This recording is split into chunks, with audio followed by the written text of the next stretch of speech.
Thank you so much to Escaldi over at Fnatic Gear for sending this out. As always, this will never impact any of my thoughts or opinions in my videos. So getting into the initial impressions, I have to say that the build quality on this mouse is superb. Even though Lamzu has continued to go with this hollowed out sort of really cool design on the bottom of the mouse, it's built like a brick. The reason I'm calling this mouse a brick is because of its fantastic build quality. It's got 0 side flex, is built like a tank, and honestly, I'm scared of pressing too hard and breaking it just like Stubby did.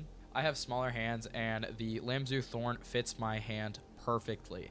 I'm not finding anything uncomfortable like with the outset AX, where I thought the hump in the middle was too tall, too aggressive, whatever you want to say. It was just way too much. I thought that proportionally the height of the hump to the length of the mouse was just really excessive and out of place. However, I don't feel like that at all with this mouse. I think that proportionally it fits really well. The farther back that you go on the mouse click, there is going to be some separation in height, especially when going towards the edges, but once you move up towards the front of the mouse, it's actually a pretty close height, unlike other Ergo mice, which tend to be offset pretty significantly. For just about $100, you are getting this fantastic collaboration between Fnatic and Lamzu. You get this amazing 39-gram Ergo mouse, which again is sort of tailored for smaller hands, but you are also getting 4K included without having to buy a separate dongle. I think this is absolutely amazing, considering how annoying it is to buy a mouse and having to buy a completely separate dongle for an additional price.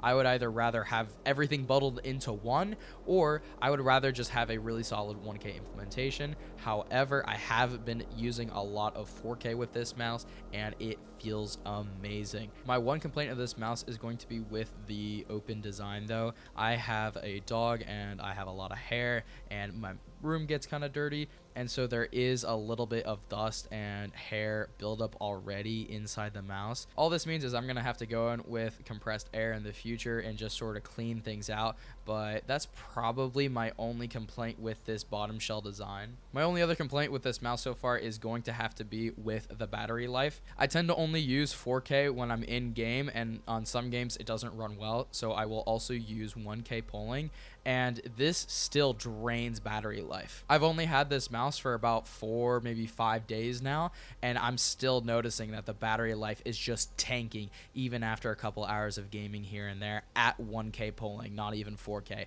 At 4K, the battery life sort of goes even faster. What this means is I'm just going to have to keep my mouse plugged in a little bit more, but it is a little bit annoying considering how other mice tend to keep charge much better for much longer. With this initial impressions video, I also wanted to announce that I'm going to be giving away this extra copy of the Fnatic x Lamzu Thorn over on my Twitter. If you don't follow my Twitter, it's at SK5TE. I'll also have it linked in the description, but in a couple days, I'll be announcing this giveaway, and I'll be explaining how you can win this amazing mouse yourself.